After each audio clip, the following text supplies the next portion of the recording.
নমস্কার, আপনারা দেখছেন ডেইলি টক নিউজ। আমাদের চ্যানেলের পক্ষ থেকে আপনাদের সকলকে জানাই স্বাগত। আপনারা থাম্বনেল দেখে এতক্ষণে অবশ্যই বুঝে গেছেন আজ এই ভিডিওতে আমি কি নিয়ে আলোচনা করব। হ্যাঁ, ঠিক দেখেছেন, এবার থেকে মহিলাদের মতো পুরুষরাও পাবে মাসে 1,000 টাকা করে ভাতা। আজ আমি সব আপনাদের জানাবো এই ভিডিওর মাধ্যমে।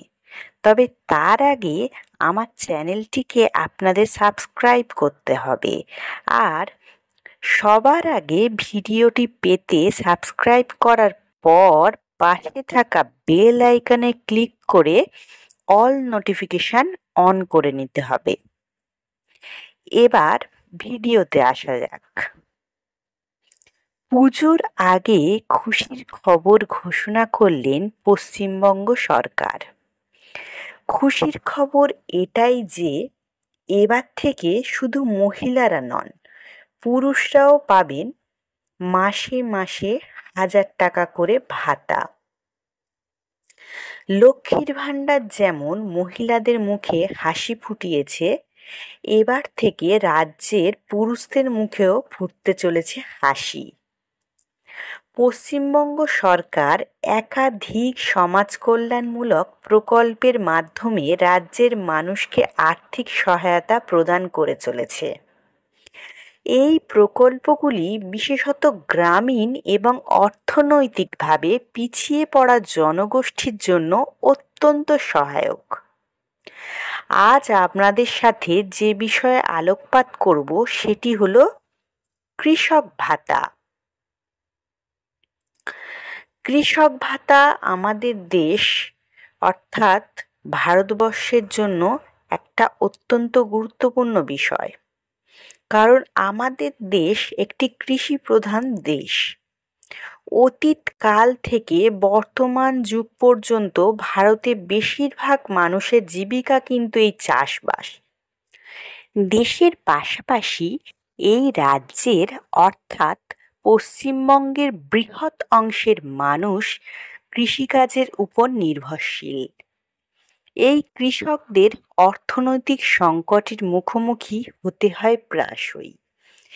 তাই কৃষকদের আর্থিক সুরক্ষার লক্ষ্যে পশ্চিমবঙ্গ সরকার চালু করেছেন কৃষক ভাতা প্রকল্প।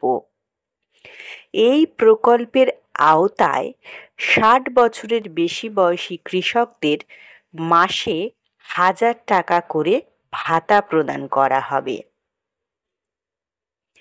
প্রকল্পের লক্ষ্য কি? এই যে কৃষক ভাতা প্রকল্প, সেটার লক্ষ্যটা কি? কৃষকদের অর্থনৈতিক সহায়তা প্রদান করে তাদের জীবিকা নির্বাহ করতে সাহায্য করা এবং তাদের সংসার চালানোর জন্য আর্থিক সহযোগিতা করা হবে। কি কি কাগজপত্র লাগবে আবেদন করার জন্য? প্রথমত, আবেদনকারীকে জমির মালিকানার প্রমাণপত্র দিতে হবে। 2 নম্বর, আধার কার্ড থাকতে হবে। 3 নম্বর, রেশন কার্ড থাকতে হবে। 4 নম্বর, ব্যাংকের পাসবই এবং মোবাইল নম্বর জমা দিতে হবে। যোগ্যতা ও আবেদন প্রক্রিয়া, অর্থাৎ কি যোগ্যতা লাগবে আবেদন করার জন্য, আবেদন প্রক্রিয়া কি সেটা নিয়ে আলোচনা করব। প্রথমত, আবেদনকারীকে পশ্চিমবঙ্গের স্থায়ী বাসিন্দা হতে হবে।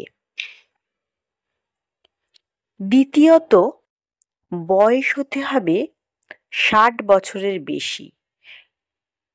60 বছরের বেশি কারা পাবেন এই ভাতা?